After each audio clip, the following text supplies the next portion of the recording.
Got more snacks like that. So, and dogs, of course. But Pauline is a pretty good mom. She's been keeping him safe, so him or her. So anyway, that's the latest from Gold Coast Interland. And let's now do our invocation, get our sutra lecture underway. We're going to chant the Chinese title. You can either read the characters or read the romanization down below. Here we go. Amo ta fang wang fo ayen jing ayen hai wei fo pu sa Amo ta fang wang fo ayen jing ayen hai wei fo pu sa Namo ta fang wang fo ayen jing ayen hai wei fo pu sa Namo ta fang wang fo ayen jing ayen hai wei fo pu sa Namo ta fang wang fo ayen jing ayen hai wei fo pu sa Namo ta fang wang fo ayen jing ayen hai wei fo pu sa Namo ta fang wang fo ayen jing ayen hai wei fo pu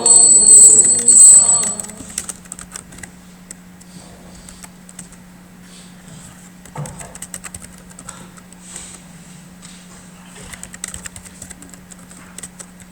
Yes, indeed, we are on the last page of our current sheet, which means that I've got to get busy and translate some more.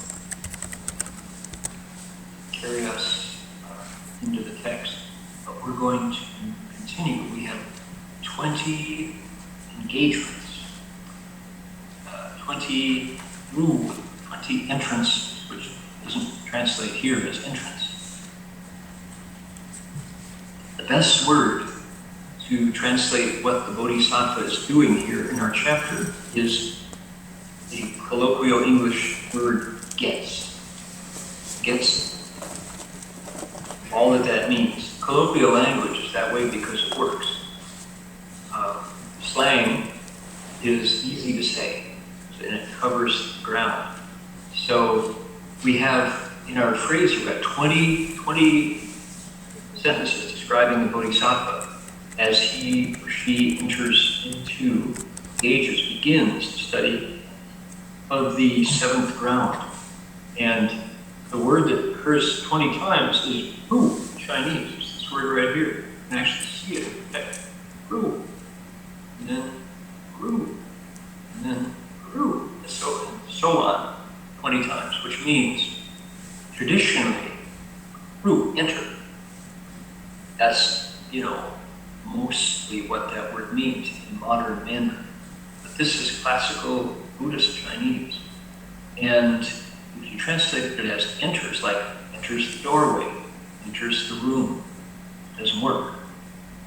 It doesn't make sense. And if you insist that it was enter once, so it has to be enter every time, you can say that, but then our Bodhisattva here teaching us about this Dharma speaks funny pigeon language that you can't imagine the Buddha would have been satisfied with, because the Buddha was an excellent communicator. And the words he used and chose to explain this had to be the right word to get across the meaning he wanted to convey. And if we say, oh, the Buddha meant enter, like enter the elevator, it just doesn't get it. It's like, try again.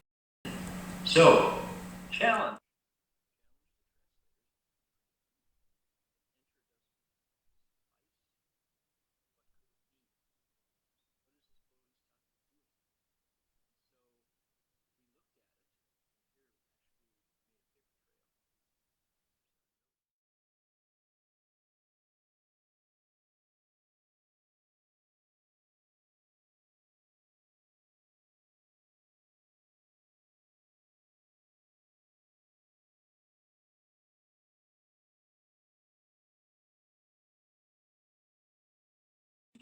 beginner's text. It's a textbook for beginners. Mandarin Primer, Wu Yuman, was my best Chinese language text that I devoured at Middlebury College with all my classmates. Studied that book for 2 summers, 20 weeks, because the person who wrote it, the author, was a man named Zhao Yanren, and Y.R. Zhao, who actually went from Harvard to Berkeley. He was one of the real brain trust of Berkeley for years, for decades. He and his wife, famous Zhaos at Calcom. So, Mandarin Primer, great book, and it starts you out with and then 4 tones in the neutral tone. So, entering the gate, Ru, Man, Primer, beginner's textbook. What about Ru, Ding, to enter samadhi? Entering samadhi. That was the way we always heard it, because Sure would say, Ru Ding. Meaning what? Means you've gone off and, okay, what does Ru Ding mean when Sure says it that way? You've spaced out.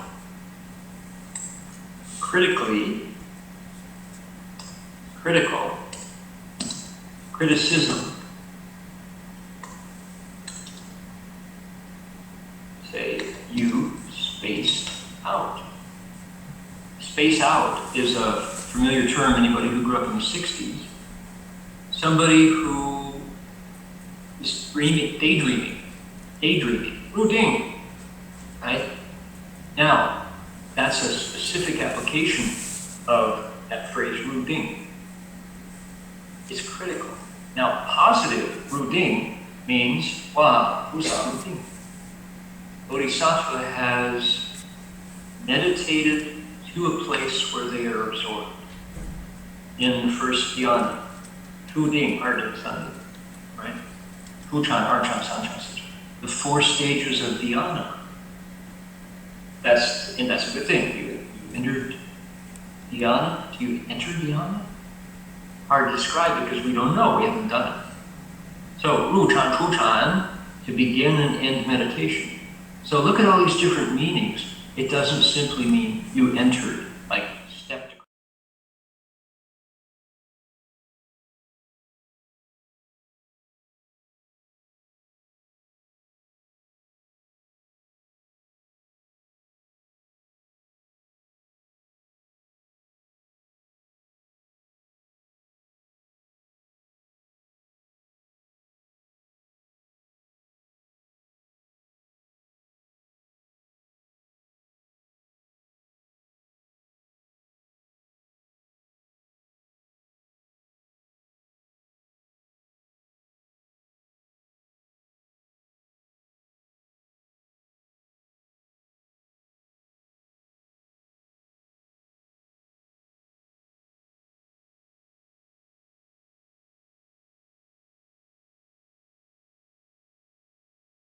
The keys, having the hammers hit the strings, sounds issuing, pedaling, and all that in this kind of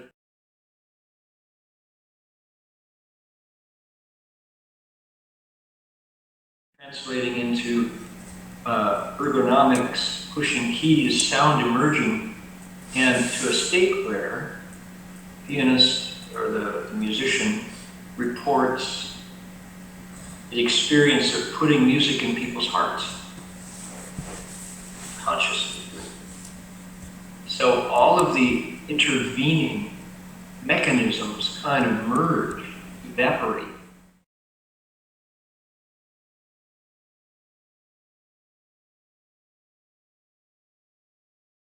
Energy electrified. So that's a kind of a Ru-ding, kind of a deepening of mastery, right? Beginning pianist,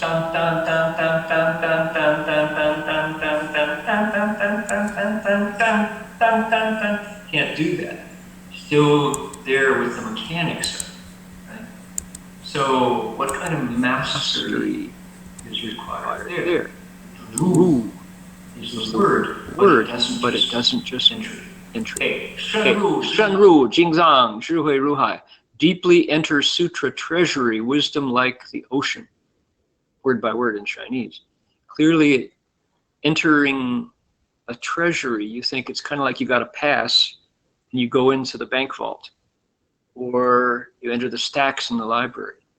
Is that what it means? Deeply enter into the stacks of the sutras? No, it means immerse yourself in the Dharma so that your wisdom and the Dharma flow from within. Okay, so clearly this is something different. Okay. Now, there's in our 20 actions here that the Bodhisattva is doing, the word wuliang also is part of each one. It's ru, it's not just ru, it's ru, wuliang. Now, wuliang means no boundary, no limit. So the Bodhisattva is able to immerse himself infinitely. That makes sense? Suppose we use the word identify with. The Bodhisattva becomes one with an infinite, an infinity of, an infinitude of. So can you imagine going into the ocean and losing the boundaries of what was your skin and what was the water? If you were in, let's say, you get on your surfboard and paddle out beyond Burley Heads here, or Broad Beach, 2 favorite surfing spots here in Gold Coast. And the surf is warm, the water's warm, and the surf is steady and gentle. And you're out there, and you forget about time, and the movement is just your inner compass, and the movement of the tide is one. And you just suddenly find the salt blood, the salt content of your blood and the salt content of the ocean water just merge, and you lose boundaries. I've heard surfers talk about that. You join the wave, sort of, right? And how much water is there? Well, you can't say an infinity, but it's a lot of water. So you ru liang, you and the water become one. You and the ocean become one. Something like that. That's kind of, I think, the experience here. So, let's see here. I wonder if I can get rid of that highlight. Let's just let the highlight go. Okay, start right here. Ready? Put my palms together. Ru liang zhong sheng zhong zhong xin xing. He gets an infinite number of living beings, kind, many varieties of xin, mind, xing, practice. He certainly doesn't enter into the mind's practice of, in their variety of living, infinite living beings. He understands how lots of living beings think. He engages with sentient beings varieties of activities of mind beyond measure. Here it is.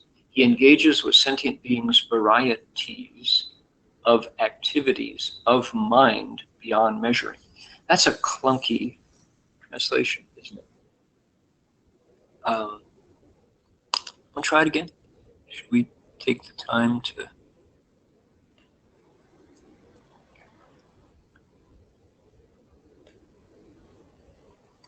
make it big?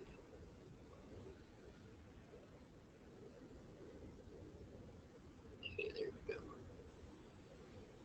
Okay, let's tweak it. He engages with an infinite amount of mental activities of, let's see,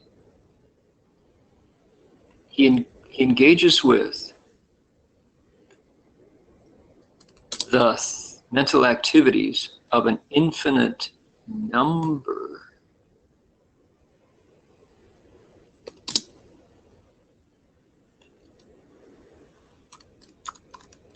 of sentient beings. Okay, let's see if we've accounted for every piece of it here. Here it is. He engages with N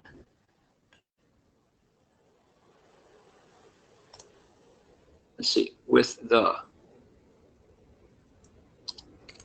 Okay, so do the headword technique. Start at the back and go forward.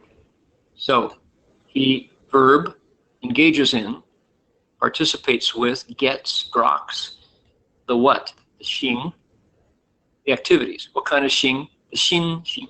The mind activities. In other words, what? Thoughts, right? More than thoughts. Attitudes, perspectives, zhijian, knowledge and viewpoints. Okay, activities, mind activities, many kinds, kind, variety. With the many kinds of thoughts, activities of living beings without boundary, without measure, actually. No way to measure. Okay, so how are we doing? We left out variety. With the many kinds of mental activities, well, we still are left with three ofs. Good to get rid of those. Of. He engages with the variety, with the various mental activities. Mental activities sounds kind of like yoga, mind yoga. Mental with the, and actually that's funny. Mental in Great Britain means what? Means crazy. You're stalking mental. I think that's just mental. Means you're crazy, you're nuts. So mental, probably not good to have mental activity. With the various, it's tempting to say thoughts.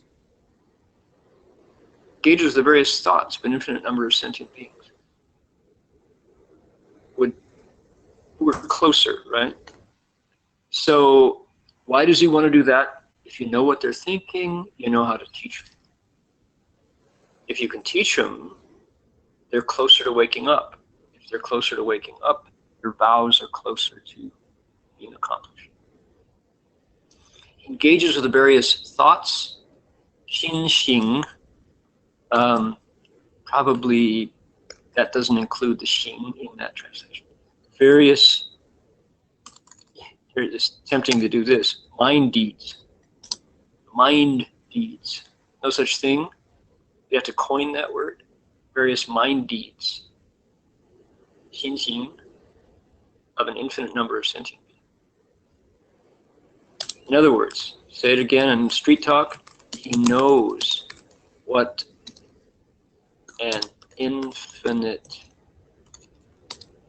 number of living beings are thinking. That's what it's talking about. Xing just means what's going on inside. And he knows what's happening in the minds of people. Okay. Now, suddenly, it makes more sense.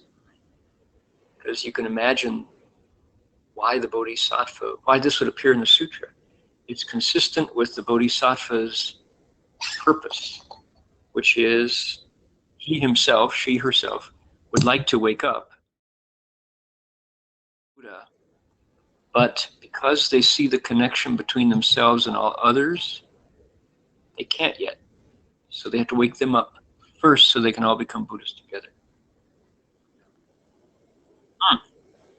Hi, Ewan. Go ahead.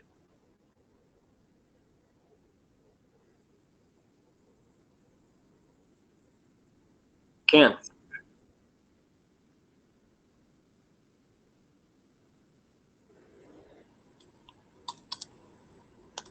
Okay, I've just given you a clue to why that's not going to work quite as well. Mental behavior in Great Britain means what? Crazy. Okay, now, are we responsible for British slang? We have to be. If you say mental, that's absolutely mental. If you've seen Harry Potter films, Yuhan, did you watch Harry Potter films? Okay, you said yes, but the mic was on. Okay, so you heard Ron. Ron was saying, mental, talking about Harry's escapades. So, okay, we are translators, 21st century, in a wider world than our own. We have to know how those words are going to resonate. And if we say mental behavior, it just simply means crazy actions. Crazy. So, is that enough of a kinda? Let's see. Here we go.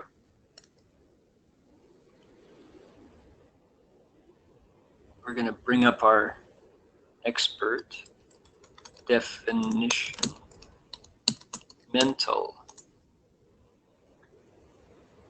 Merriam-Webster.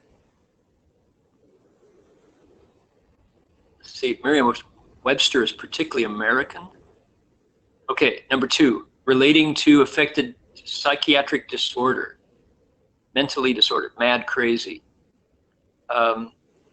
It doesn't account for the British colloquial use. Relating to the mind, intellectual, cerebral, psychiatric. Definite free dictionary. Let's see if, Cambridge. Now that's Cambridge, US. i.e. Boston. Let's see what it says here. Mental. Process of thinking. Mental in British English. Here we are. See all translations. There we go. Browse. Mental. UK slang. Crazy. Right there. Yeah, UK slang. So that's the question. As translators, we have to ask ourselves, are we responsible for all the permutations of, if I use the word bloody in our sutra lecture here online, most of you would go, oh, he's kind of affectation, but it doesn't ring a particular bell, right? If I said bloody twit, you'd all kind of, Someone who grew up in UK or with that, with that language pool could be seriously offended and would think this monk is off base. That's inappropriate language for a sutra lecture. It's not sacred at all.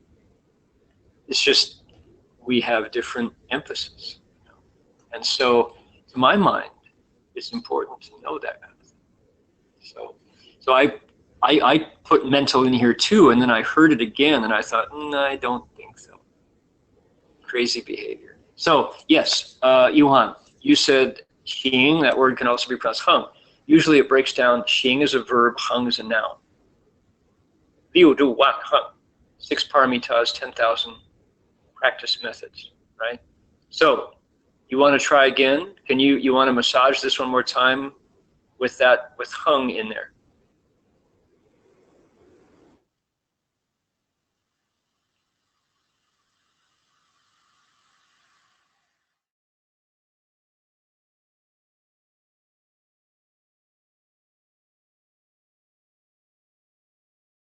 Conduct. Okay, he engages with various minds, conduct of an infinite number of such.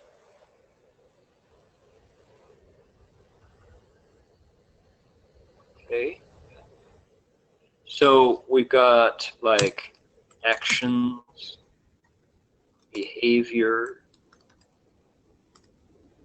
deeds, doings, habits almost. Height.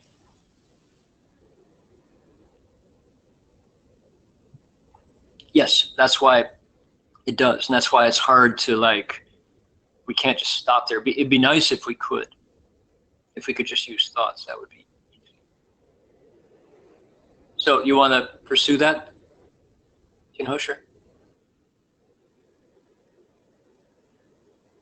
Thoughts. Yeah.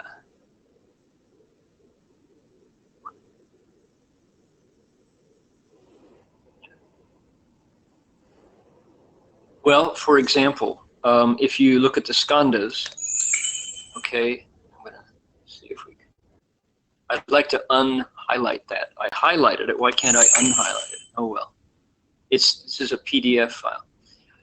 Okay, so the skandhas give us the fourth skandha, that breakdown that the Buddha gave us the personality, and skandhas include the fourth skandha, the fourth component or heap, aggregate of the human personality and other beings' personality, and that fourth skandha includes dreams, REM sleep, respiration, perspiration, elimination, the circadian cycle, how much you sleep, then it goes into, that's pertaining to the body. When it pertains to the mind, it also goes into things like language. Where is language kept? Language is obviously more than just a thought, right? We learn language in the womb. And so what else? Your particular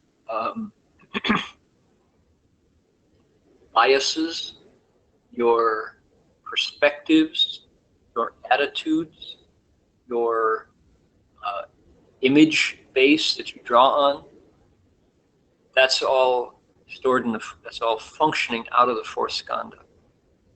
So I think that's definitely included in Hinxing.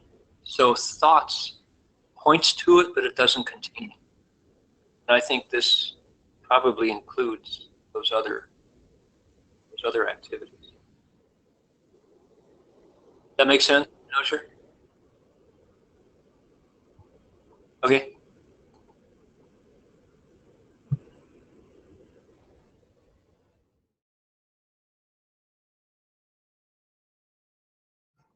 Okay.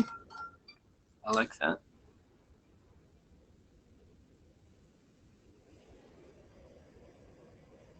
Uh-huh. Yeah. Um, that's that's real English. Alan, what did you have? You had mind's activities. Yes. That's probably the best choice. Workings of the mind, though, is, I mean, that's really tempting. That's a really good American English idiom. Workings of the mind. It's not slang. It is colloquial, because why? There's an idiom. Workings of the mind.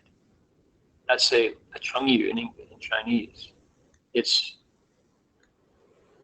an idiom when, if you changed one aspect of it, it goes clunk. It's a phrase that is balanced just right. If you said the working of the minds, no, that's not the idiom. The workings of the mind.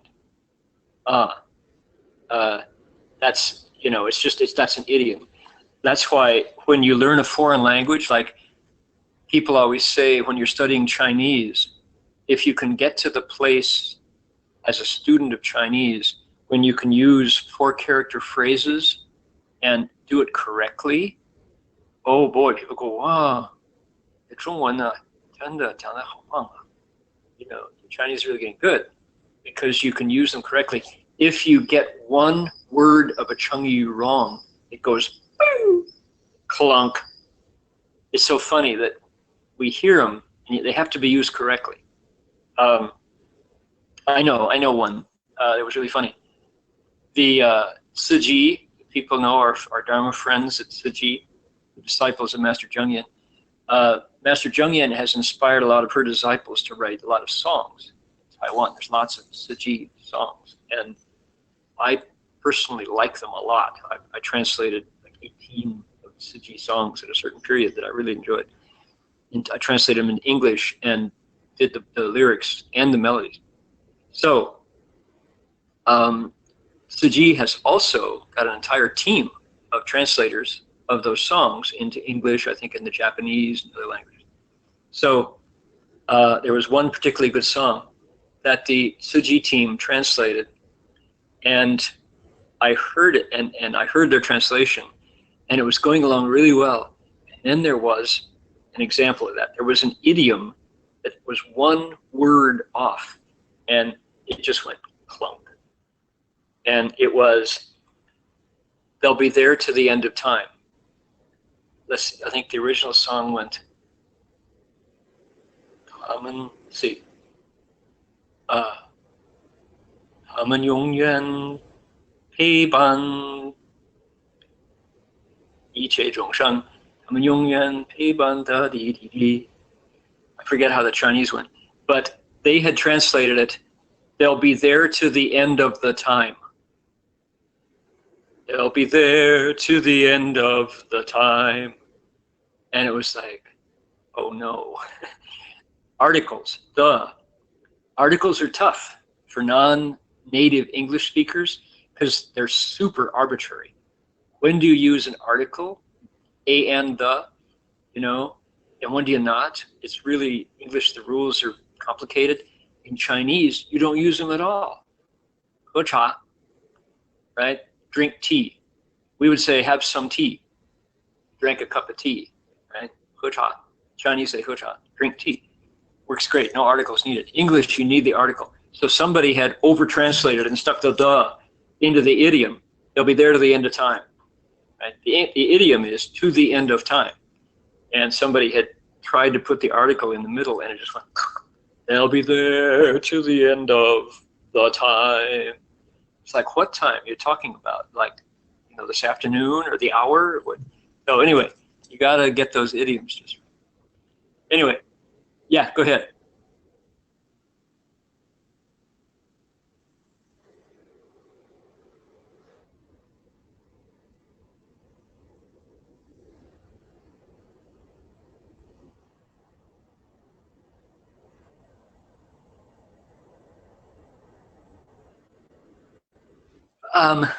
I just, hang on to that thought, Jinhosher. I just realized, Alan, you brought us right back where we started.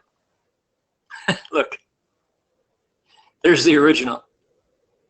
You said, oh, no, I take it back. You said mind's activities. Yeah. You said mind's activities, which is better, in fact. One of the reasons why I wanted to engage this is we got three sentient beings, S apostrophe, varieties of activities of mind beyond measuring. This is clunky, right? He engages with what? Sentient beings, varieties of activities of mind beyond measuring. That does not flow. So it's halfway translated. So I thought, I proposed, let's tweak it. And we came up with, he engages with various mind deeds. No, don't like that one. Thoughts, no, for that reason it's more than thoughts. What? Workings of the mind is pretty close, but with the various mind's activities of an infinite number of sentient beings, that's way better.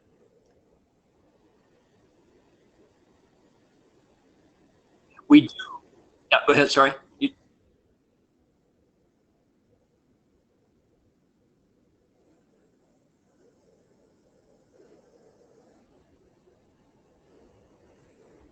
The problem with that, the way we have it right now, Jinhosher, is if we add it here, beyond measuring, it's sentient beings beyond measuring.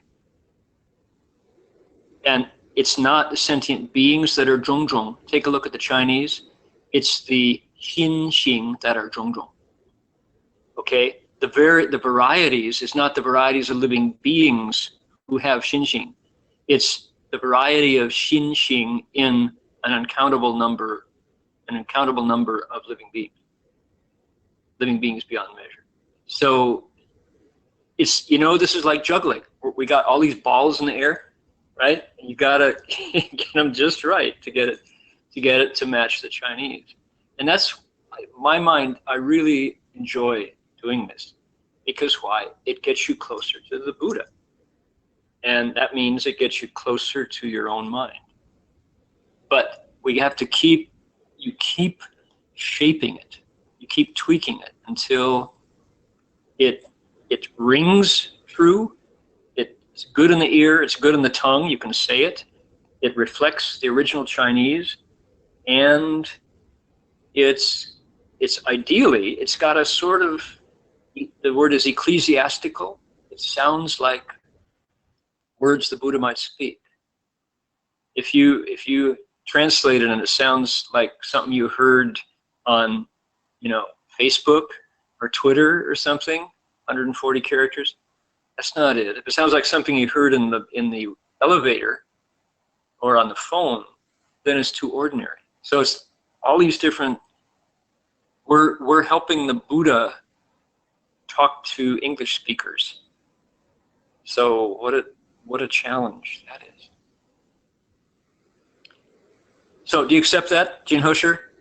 That if we put beyond measure here, it becomes sentient beings beyond measure, right? Instead, and then it's various mind activities of limitless sentient being.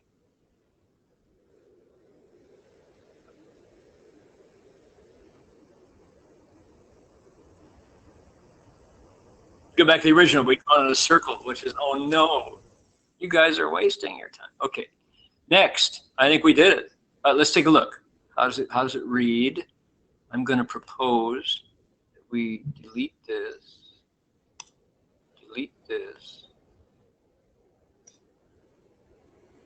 Okay, here is our final artisanal handcrafted sentence.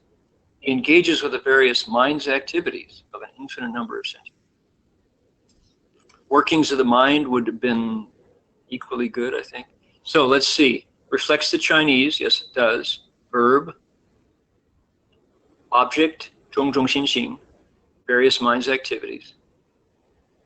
无量众生, infinite number of sentient beings. Infinite, infinite for Wu Liang, what the Chinese says is no measure, beyond measuring. The advantage of infinite is it's one word, we understand it, it's not uncommon, and it flows. But if somebody challenged, we'd have to say, well, it's actually the number you cannot measure. Yeah. Endless would be something like 无尽, no ending. Usually inexhaustible is how we translate it. So the liang here means to measure. So it should reflect that. Now, what it means, you could interpret it this way, which is distinctly colloquial. He knows what an infinite number of living beings are thinking. But it's more than thinking, so this actually is not exactly right. He knows how their minds work. He knows the workings of the mind. This is one-dimensional, the thoughts that occur to them. But what about their unconscious processes? This would not reflect that, and the Bodhisattva knows that too. Okay, workings of the mind. And we steered away from mental. And mental behavior, he's simply mental. All right. And that's why we like him. Okay, let's do next one. Here we go. 入无量诸佛了知广大智.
Hi there.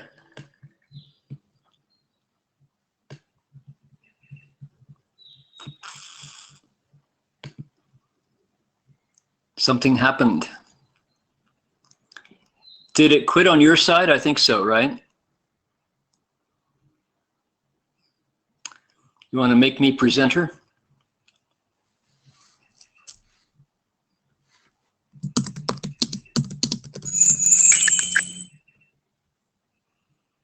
Okay. Do you know what happened? Did it bomb on your side, Locke?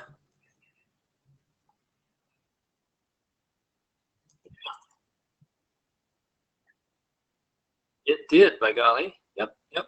Did you all go to the bathroom instead of go to meeting? That was a chance to take a break. Okay. We're back. Hi, everybody. I'm sure on YouTube. Hey, Locke, how many folks are on YouTube with us right now?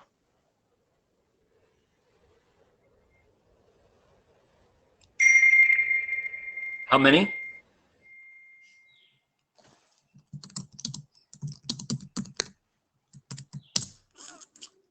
Okay. So here we go. Would somebody be able to check and see if YouTube is still up? What happens to our webcast when GoToMeeting crashes? Anything? Does it stay robust or does it influence it?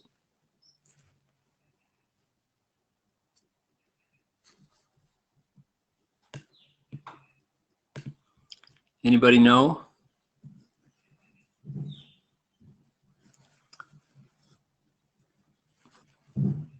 Okay, hi there. Can you all hear me still?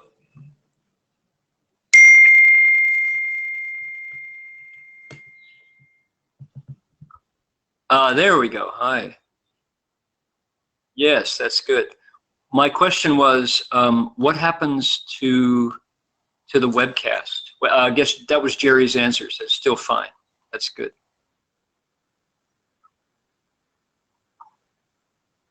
Okay, so people online just have to be patient. So how many are on YouTube with us right now? Gee whiz, more than this is a trend. It's definitely a trend.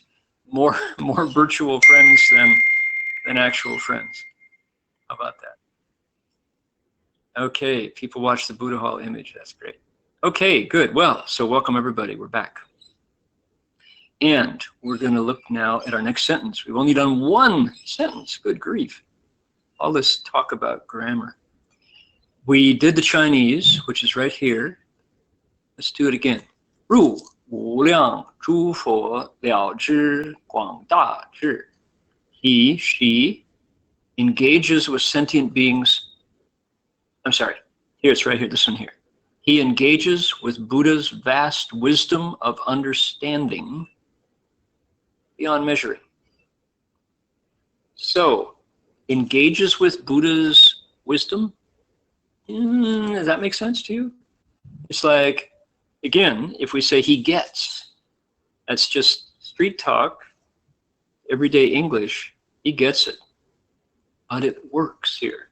The other word that works that we can't use is grok. Grok, G-R-O-K. Grok is a word that is time-bound. Heinlein, the author of Heinlein, Stranger in a Strange Land, was a popular novel, 60s, 70s. And the hero grokked, meaning really got with it, baby. You know, I grok you the most. Meaning completely understand. Okay, so that word could be used here too. But ru is what we have in Chinese. What has he got? It's here. Translate ru, he understands, he gets. What? Da zhi. What? Zhi. Okay, what kind? Wisdom. What kind? Big wisdom. Da zhi. What kind? Guang. Da zhi. Vast, big wisdom. Yeah, the way I think of Guang Da in our translation group, that just dealing with this week after week, we're pretty much saying vast instead of vast and great. Our earlier translations immediately, Guang Da, vast and great. Two Chinese words, two English words. And if we do it that way, it's not that that's wrong, but is that really what it means? Guang, you can kind of think as extensive on this dimension, like Guang like that. Da is kind of 3D big. So it's not only tall, but it's deep. So Guang Da kind of covers every dimension. We have an English word that means that? Yeah, we do. Vast. So, wisdom. What kind of wisdom? Vast wisdom. Okay? And zhi, knowledge, liao zhi, understanding. What kind of understanding? For liao zhi, Buddha's understanding. What kind of Buddhas? Zhufo, plural. What kind of Buddhas? Beyond counting, beyond measuring. He gets, beyond counting, Buddha's understanding of vast, great wisdom. So in other words, the Buddha's understanding of wisdom, the Bodhisattva also handles, can work with, not enters. He doesn't enter wisdom. So he engages with Buddha's vast wisdom of understanding beyond measuring. Sorta like that. If I were to do this again, I think engages, and I will be doing it again, I think I would probably replace engages with. Now that I've been going at it in depth, I don't think engages covers it either.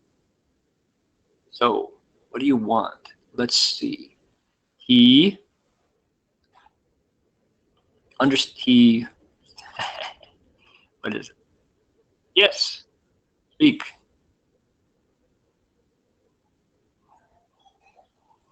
Well, I wouldn't choose that, because to have access to still implies you might, okay, have access to could mean something like now you're online. So you have access to the internet, or you have access to a browser. Do you have access to a laptop or Wi-Fi? There you go. You have access to Wi-Fi. People say that all the time, right? And that doesn't imply any connection with. It just means it's available. And the Bodhisattva here is like identifying with entirely, losing his or her own identity while merging with. So I think access would be like prior to merging with. Okay? Okay, so let's look at our choices again. This is what we nominated. We had enter, master, merge with, immerse, embody, integrate with, engage with, interact with, absorb, encounter, meet, grok, get. Okay. What would the Bodhisattva be doing? He would be absorbing the understanding of wisdom that the Buddhas have. He absorbs Buddha's vast wisdom understanding, which you can't measure. Something like that. All right? At the risk of boring everybody to death, because we are risking boring everybody to death, I'd like to move on and understand that this needs more work. Work in progress. If that's okay with everybody, let's do that. And we can take a break. You've all been indulging my tendency to go into the language aspects of it. I wanted to share something that we have here, an aspect of speaking Dharma in Australia, which is, I don't know if you can see, but right behind me, we have an altar decoration. See this wooden fish? And this is an orchid, and that's a paper flower with a lantern. Right behind it, can you see the spider? we have a an auditor. You can see my cursor. I'm pointing right to him. You have to look through the flower. The no, that's his staff. It's right here. Can you see my cursor? Is my cursor visible to you? You don't see it. Okay. So okay, if you look straight back, okay, look past my ear right here. It's right there on the wall. There's a very large huntsman spider who has come to listen to the sutra today. That's you don't have to pay extra for that. That comes free of charge. And he's been there all morning, just kind of hanging out, soaking up Buddha vibes. How about that? Gee whiz. So it's autumn here, and everything that was growing through the summer has pretty much reached its peak, with the exception of young possums. They're just going to get bigger and bigger. But we've made that turn towards longer nights and shorter days and chilly mornings. So the possums are getting warmer coats. Kookaburras are like they arrive in the morning all fluffed out because they've been on a branch cool at night. So it's the spiders don't get a lot bigger. This is pretty much it. But there are more of them. The ones that survive, the mom gives birth to a lot of them, and a few survive. And those that survive will get really big. So one of the, people are wondering why I go on like this. Well, the answer is I live in the woods, call it the bush here. And because I live in the bush, I'm just another sentient life form, of which there are many, many, many varieties here. And it's such a blessing to be able to watch and interact with them. If you pay attention, if your eyes are open, you see right in front of you these life cycles. And while they're here, they socialize.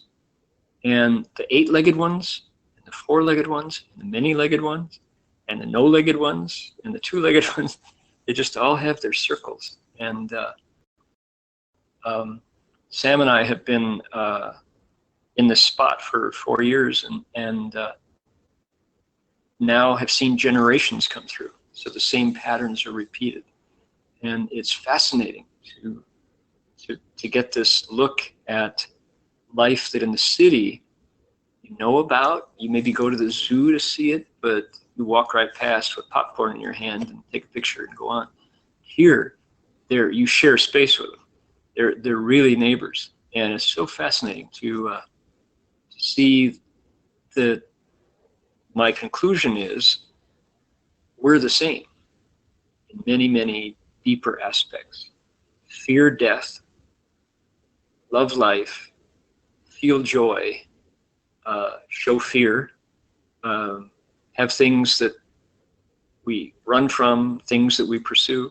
You can see these, especially the bigger ones like the kookaburras, you can see their thoughts, and these are sentient beings. And right now, I was describing this in the meditation class this morning.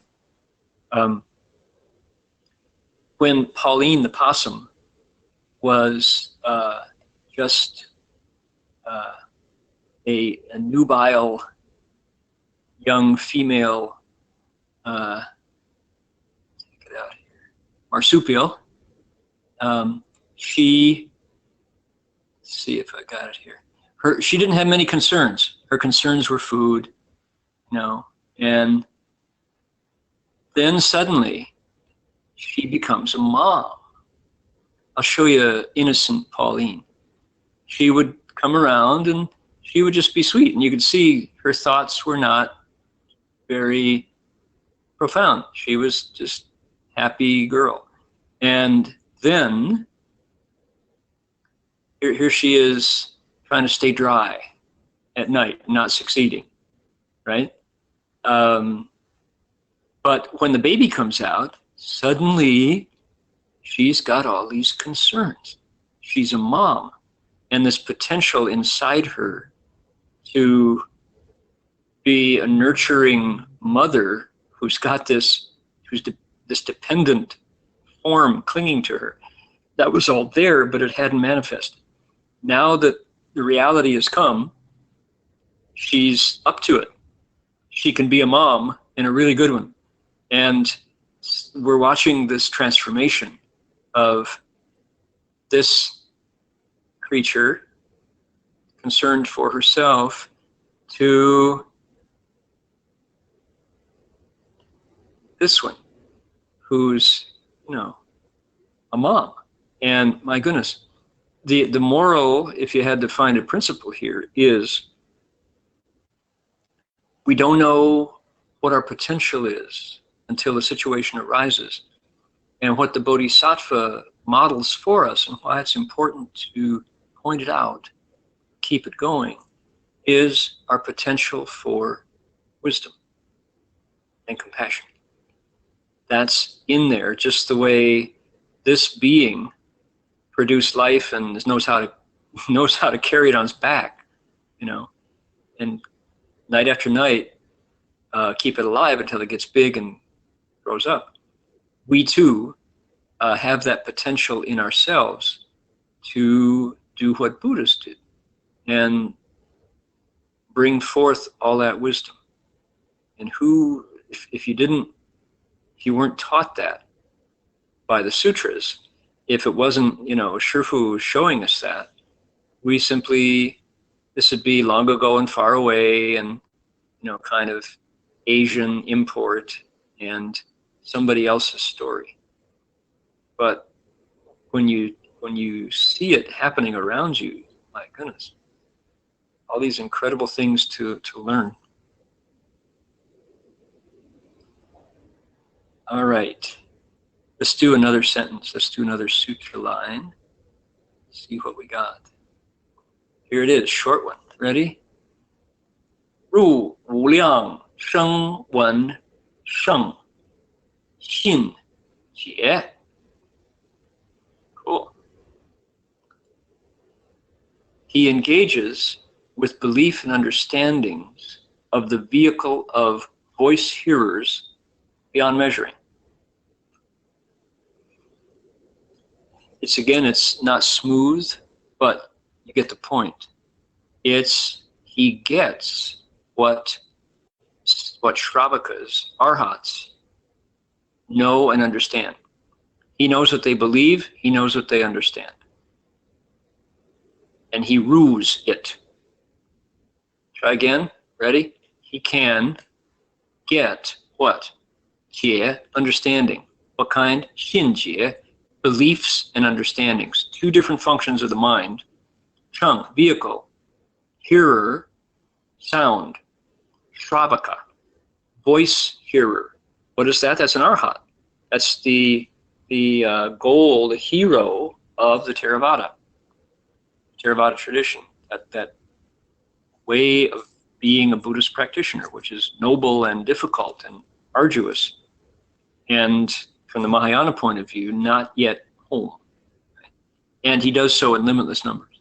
So he gets limitless numbers of Shravaka's understandings and beliefs. He understands them. He really understands why somebody would want to go off in a cave, wake up, and enter nirvana. So as we were talking about this, Tuesday is my last class at Bond, and I'm going to teach about the Bodhisattva path to these 19 and 20-year-old students who have never heard of such things before. And it's difficult to know how to present it so it doesn't sound like Bodhisattvas are Guanyin, Manjushri, Earth Treasury, Samantabhadra, in the sky, the great Bodhisattvas, no relation to you. It's hard not to do that. You could do it that way. You could say, okay, what do Bodhisattvas do? The 6 paramitas, practices and vows, make the 4 great vows. Living beings are numberless, and they're in the sutras, and quit. And that's formula. That's how it's done traditionally. But when you look around the Buddhist world, you don't hear many people ever speaking from inside the Bodhisattva's dharmas or traditions, like Shifu did. Master Hsuan Hua spent years and years and years, decades, giving us the Bodhisattva path and challenging us to come up to acknowledging that it was possible. Not that he wants us to be bodhisattvas. He would say, don't give yourself airs, but that it is possible. The bodhisattva path is a high expression of humanity. It's a lofty and noble way to be alive. And if it weren't for our teacher and a few others pointing it out to us, I think it would vanish. I think it would disappear. I look around the Buddhist world and people aren't there yet. Or if they do, they treat it as the same kind of way we would treat celebrities. Where do celebrities live? Well, celebrities live on pages of magazines. Celebrities live on websites. In the movies, we go to the movies, look at the screen, we see Brad Pitt. We see your favorite, whoever that might be. And then we paid our admission, we watch it on Netflix, it's over. And we kind of put it away. And bodhisattvas kind of inhabit that same space. They're not real. They're up on the screen and Omi Tofu, you know. And that's not what Shifu gave us.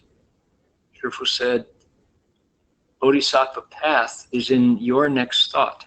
Don't be so selfish. You know, Bodhisattva path is a reason to get out of bed in the morning. Don't only live for yourself. And living beings are suffering. Can't you see? Don't you feel it? You know, that's the way he made it come alive and made it important now for ordinary folks. And so what's really valuable is to be able to see that inspiration in the world around you. See examples of it. And what's the closest one? Closest one that everyone can identify with immediately is a mother. And whether or not we have a hard time with the human being that our mother is, nonetheless, we came from her and she successfully raised us. If you're within the sound of my voice, and normal human being. If you're a space alien, maybe that's another story, I don't know. Test tubes, I don't know. But by and large, moms sacrificed. At the very least, they sacrificed their beauty for us so that, you know, we could come into life. And very few moms, I suspect, when her child, you, was crying at night from the crib, the bassinet, or from the bed, baby's bed, that mom didn't just roll over and say, that's your problem, I'm going to get more sleep. Right? Mom got up. She took care of us when we couldn't take care of ourselves. So you get the point. It's like, that's bodhisattva-like behavior, selfless. And if you start to see it, pretty soon you see it everywhere.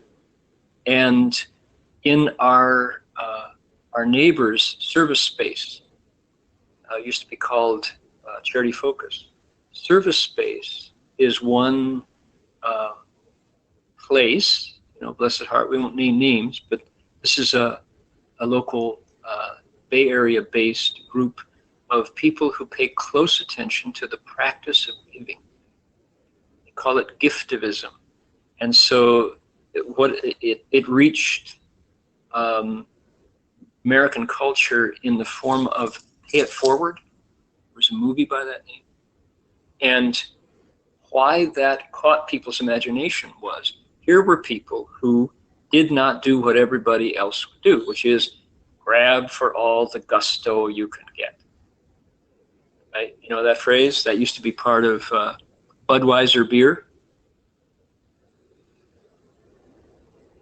Grab for all the gusto you can get. Take it. It's not that. It's grab for all the gusto you can give. Right? Give more than is expected. Why? It's joyful, for one, and it brings to life almost like a circuitry inside the heart and mind. That is the bodhisattva impulse. It is. That's the idea. When you do more than is expected to help other people, something comes to life that is rare and special in the world. And the service-based organization with its various, aspects just makes that clear. That that was what pay it forward was like. Instead of grabbing it, you gave it. It's open-handed harvest. You take it only to pass it on. And what it creates by doing that is joy in the world, and surprise and delight, and walls melt. I mean, if you look at we're in the middle of an election cycle, not going to name names. We're in an election cycle in the United States. And so much of the promises that candidates make are wrong-headed from the Bodhisattva's point of view. Imagine, there's one candidate in particular, Bernie, our beloved Senator Sanders from Vermont, who is saying, why don't we give more? We got it, why don't we give more? And he goes, it's naive, you won't get it. But he's saying that, he's saying give. Healthcare, why not? Give education, why not? We have it. How much do we need before we're content? So it's like, you don't hear that very often. What you do hear is we need more weapons, we need more security, we need more, I'll make sure that we don't give to those bums. The rich people will cut their taxes. And you just clink. No. In the heart, there's no joy there. In that message, there is no joy. And the message of the Bodhisattva is generosity is actually a path to awakening. That's the dana paramita. The perfection of giving. That if you can really give from your heart, then people wake up. And so when you try it by giving, there's this thrill, even to the point of sharing food with a homeless person, someone who you step over otherwise, by taking something that they can use, like a sandwich, and sharing it with joy, happily, with respect. You feel really good by doing that. So, et cetera, et cetera. From the Karma Kitchen, our service base has this thing called Karma Kitchen, a restaurant where the bill comes and it's zero. You get an envelope and you say, somebody's paid for your meal. If you'd care to contribute to moving the energy along, please do so. Here's an opportunity. No, it's not that you bought food. You get the bill. Here's what it cost. This is a chance for you to share in what you're paid for, you're fine. You can walk out now and don't touch your wallet. Or you can also not only have the food in the sense of having been given to, you can keep the energy alive and get the joy of giving. So you get food and the joy of giving. So it's like, wow, people are moved to tears when they finally get Karma Kitchen's intent, right? I've been there in Karma Kitchen. This is one restaurant in Berkeley, our local Karma Kitchen. They're popping up all over the place.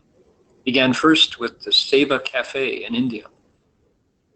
I've been there when people see what's been done, when they rue, right? When they get the joy of giving, they burst into tears. They reach into their pockets and say, $500, here, stuff it in the envelope. They're just so moved by generosity. And that's crossing over, right? They went to get Indian food for lunch, and they wound up sharing strength, but getting so much back.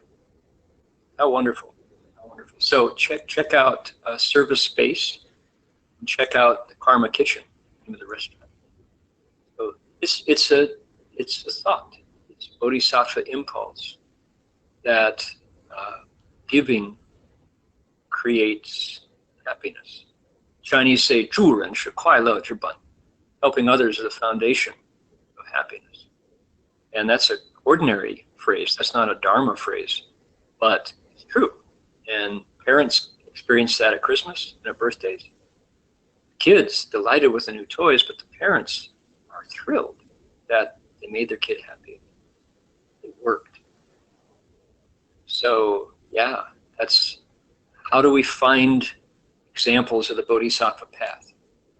That's a challenge. And if it wasn't for Master Hua insisting that we inspect these sutras, it would be hard to find this example, certainly in English, if not in Chinese too. So that's, I think, one of the reasons why Tzu excites so many people, because the same kind of giving is going on. The practices of generosity are alive. Master Hua giving City of 10,000 Buddhas to anybody who wants to come cultivate, and meaning it. Yeah, it's your place. Come up there. Cultivate. Just, we don't kill, we don't steal, we don't lust, lie, or drugs. Come and cherish life here. Cultivate any practice you choose to the extent you want to. And you won't be bothered. So that was the original idea. And education, giving education to the world, that's another opportunity to see that bodhisattva influence. So I think this is really a special gift that was handed us, and it's easy to let it slip if we don't value it. Do one more. We're past our time, but I've been talking so much. Let me try again. Here we go. 入无量诸佛说智道令信解. Our first whack at it was, he engages with Buddha's speaking of the path to wisdom, which brings about faith and understanding beyond measure. Our verb is still challenged. What does he do? He rules it. He gets the Buddha's talking about the path to wisdom. Which path to wisdom? The one that brings faith and understanding beyond measure. Look at the Chinese. He ru, jie, xin jie is a compound. Faith and understanding. Ling, faith and understanding. Causing, bringing about. Path that causes. Wisdom path that causes. Explaining the wisdom path that causes. Buddhas explaining, plural. The Buddhas explaining, teaching, talking about the path to wisdom that causes folks to get it and believe in it beyond measure. That's what he's doing. So that's our bodhisattva on the seventh ground. That's what he or she is about. And these 20 enterings, these 20 engagements, these 20 things the bodhisattva is about, the 20 things that he or she gets, are what allows him or her to merge with, to get in line with the seventh ground. And you go. So we have now 1, 2, 3, 4, 5 remaining. And I've got to do some more translating, preparing the rough draft that we can then chew on and bring to life in weeks to come. Okay, any comments, any questions? I hope. Here we are. More people online than we have there in person. That's interesting state. What are you all doing lazy at home? You ought to get your bodies down to the monastery. It's nice to study the Dharma. Okay, what else? We got Buddhist idioms. I'm going to try one. Uncoding the Dharma, decoding the Dharma.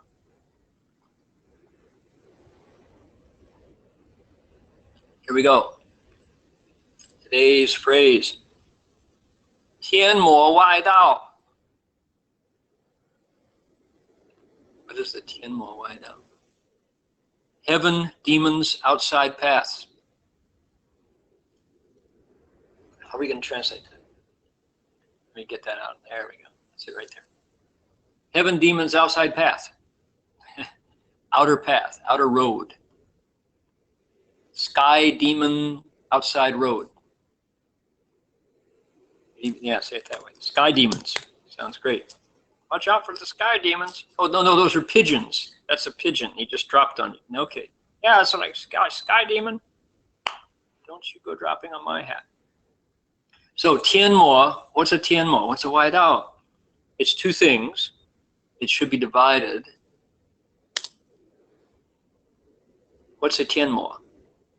A 天魔requires all kinds of explanations of Buddhist cosmology, how the universe is made. Anybody want to, I don't want to do all the talking.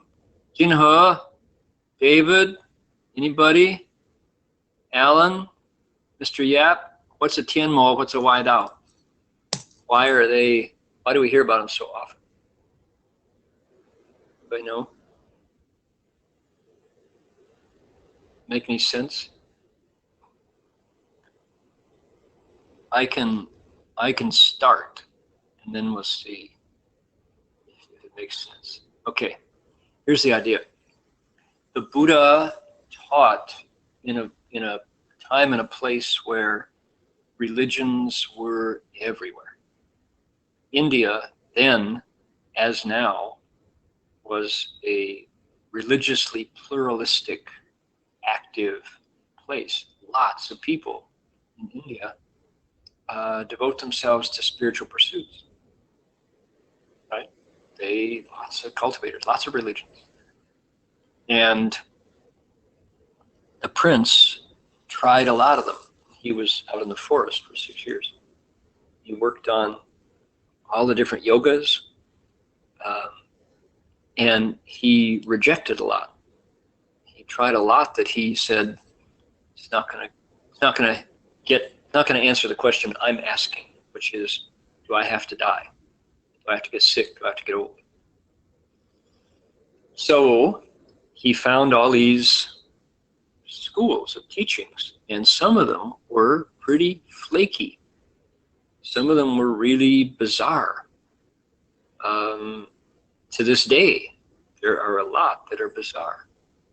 And there are some that are not bizarre. They're really well explained. They have their clergy, they have their texts, they have their practices, their institutions, but they're simply crooked. They're wrong. You follow them, you're going to wind up somewhere other than awake, right?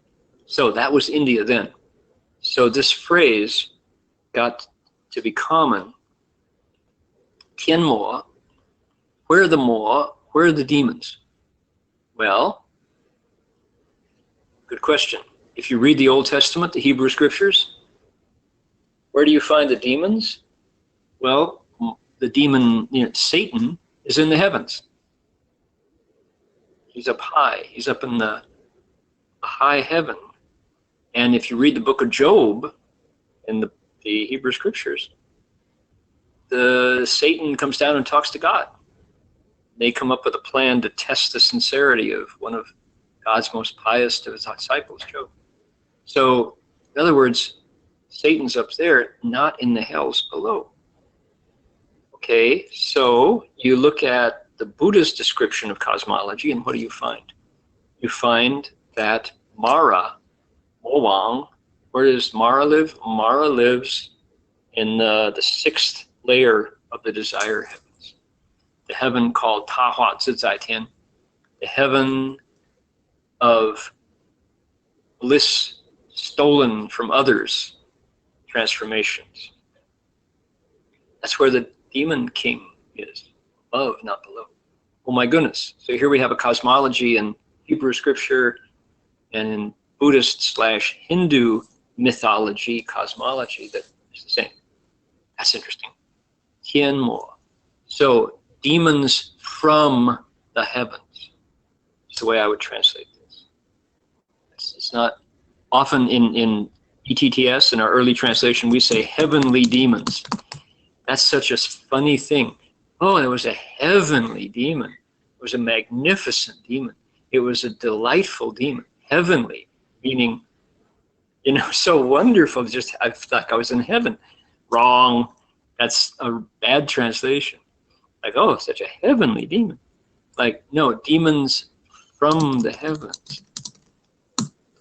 Meaning that realm of twisted sentient being that wants to kill, because Mara means Shaja, right? It's the one who kills. So demons from the heavens. What about Wai Dao? Outside road.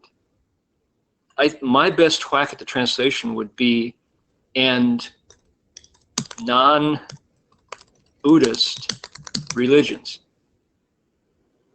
Demons from the heavens and non-Buddhist religions. Why that way? Because Wai Dao means it's a Dao, a path of religious practice that will take you outside your mind. So by that definition, every religion that has a God is a Wai Dao.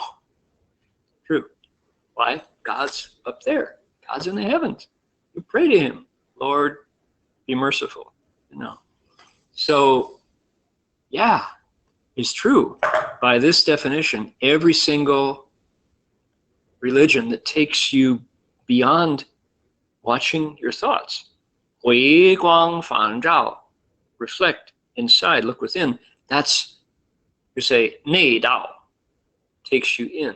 That's the way a Buddhist would have you cultivate. So interesting, huh?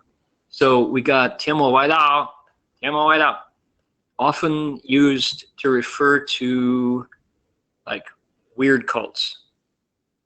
But if you look at it, it's a combination of those firmly entrenched religions that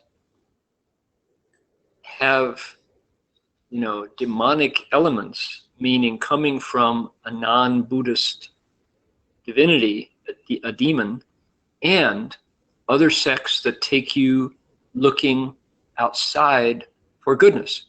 Taiwan is a religiously vital place.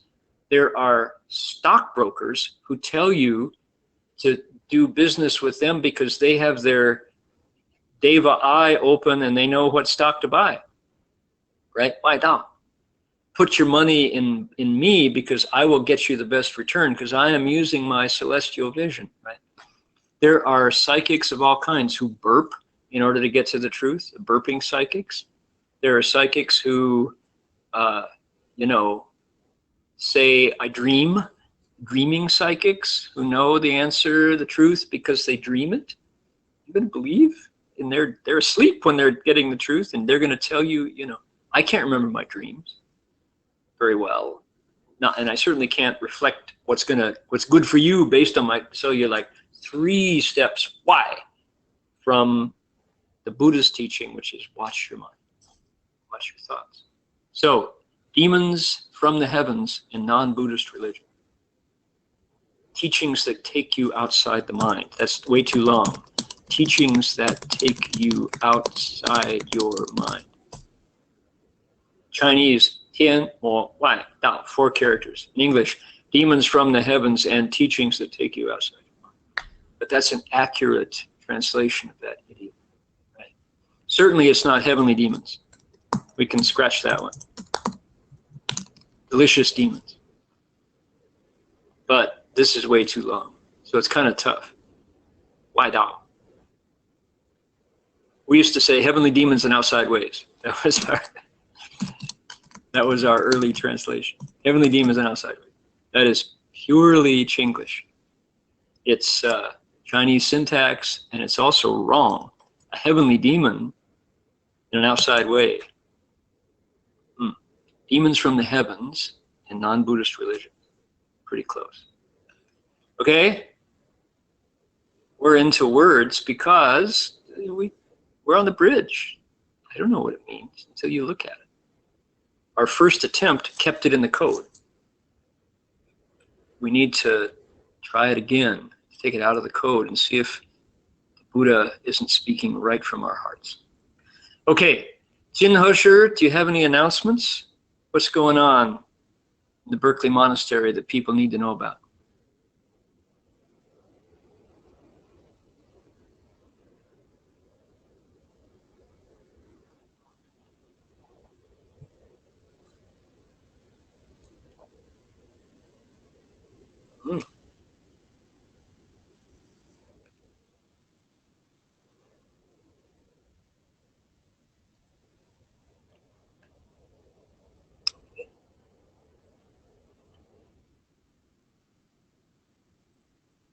Okay, great, all right.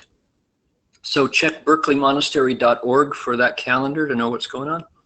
And we announced earlier in the lecture that Buddha Root Farm is open for sign up. And my buddy Sam Ong, who is the audience here on site in the Paramita House Studios in Benogan, he and a bunch of how many, Sam? 6 colleagues here from Gold Coast are aiming for Buddha Root Farm 2017.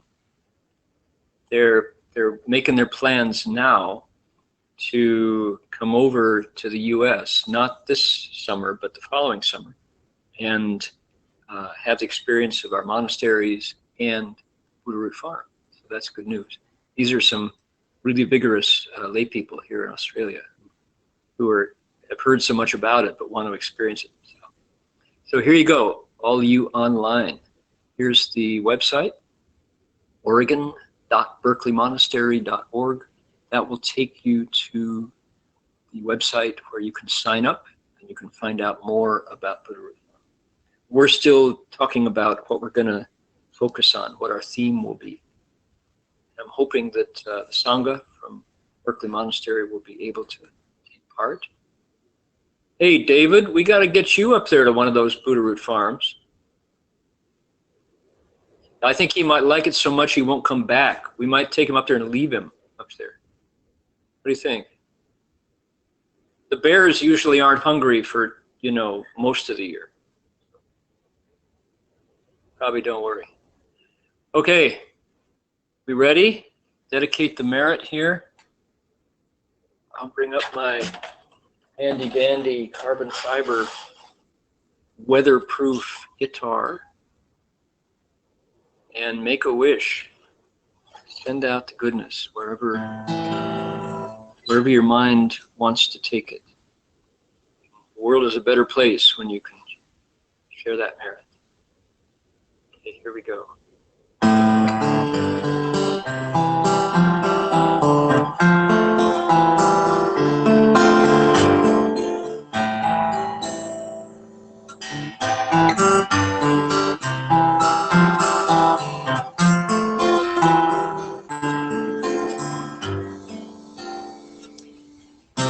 There's flu all over California, Taiwan, and Hong Kong. I hope that all people suffering from flu can return to full health, radiant energy. May every living being, our minds as one and made with life, share the fruits of peace with hearts of goodness, blueness, and bright. If people hear and see how hands and hearts can find in giving, may our minds awake to great compassion, wisdom, to joy. May kindness find reward, may all sorrow leave their grief, and may this boundless light dispel the darkness of their endless night. Because our hearts are one, this world of pain turns into paradise. May all become compassionate and wise. May all become compassionate and wise.